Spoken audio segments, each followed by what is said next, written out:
الموتۃ الاولی، اور اعلان ہوگا نہیں چکھنا ہوگا اس جنت میں موت کو، نہیں ہوگا دوبارہ نہیں چکھنا ہوگا موت کو اس جنت میں، الا الموتۃ الاولی، مگر وہ پہلی موت جو دنیا میں آئی، بس وہی، اس کے علاوہ اور کوئی موت نہیں آئے گی، پھر بس زندگی ہی زندگی ہے۔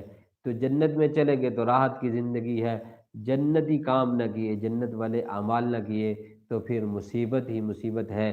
اس لیے فرمایا موت نہیں ہوگی، وَوَقَاهُمْ عَذَابَ الْجَحِيمِ، اور اللہ تعالیٰ ان کو عذاب جہیم سے بچا لیا، اللہ تعالیٰ نے ان کو عذاب جہیم سے بچا لیا، وَوَقَاهُمْ، اور بچا لیا ان کو، عذاب الجحیم، عذاب جہیم سے بچا لیا، دردناک عذاب سے، کھولتے ہوئے عذاب سے اللہ تعالیٰ نے بچا لیا، کن کو؟ ایمان والوں کو، متقیوں کو، پرہیزگاروں کو، جن کو یہ انعامات دیے ہیں۔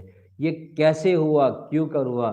فضلم، فضلم من ربک، فضل ہے تیرے رب کا، یہ سب کچھ تیرے رب کے فضل سے ہوا، فضلم من ربک، تیرے رب کے فضل سے ہوا ہے، یہ جنت ملی ہے، انعامات ملے ہیں، کیسے ملے ہیں؟ تیرے رب کے فضل سے ملے ہیں۔ ذالک هو الفوز العظیم، بتلا دیا یہ بہت